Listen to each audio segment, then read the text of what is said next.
باید مجوز بگیری. کجا دنیا موسیقی مجوز میخواد؟ کجا دنیا شعر مجوز میخواد؟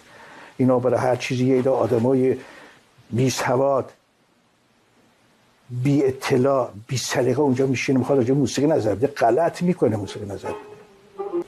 اون چیزی رو که شنیدیم از تاریخ شنیدیم، چون موسیقی همیشه نظر مردم جلب میکرده به خودش و طرفدار زیاد داشته، جماعت روحانی و آخوند میخواسته که نظر رو به اون جلب بشه. اینی که دیده این موسیقی همه حواسا رو داره به طرف خودش میبره و اون مورد توجه نیست، گفته آقا اون حرامه، حرامش کرده. اصلا ربطی به اسلام نداره موسیقی.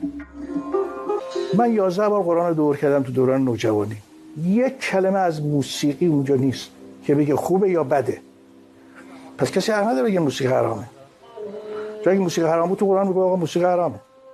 اون کسانی که از راه اسلام دارن زندگی میکنن، به قدرت میرسن، آقایی میخوان بکنن، میترسن که کم بشه از اون قدرت آقاییشون و موسیقی در مقابلشون قرار میگیره، میگن حرام. و بله، اسلام نمیگه، آخوند میگه. ببین آخوند هر چیزی که غیر خودش، شخص خودش ها باشه و لطمه بزنه باش مخالفت میکنه، ولی اون یه آخوند دیگه یا آیت الله دیگه باشه.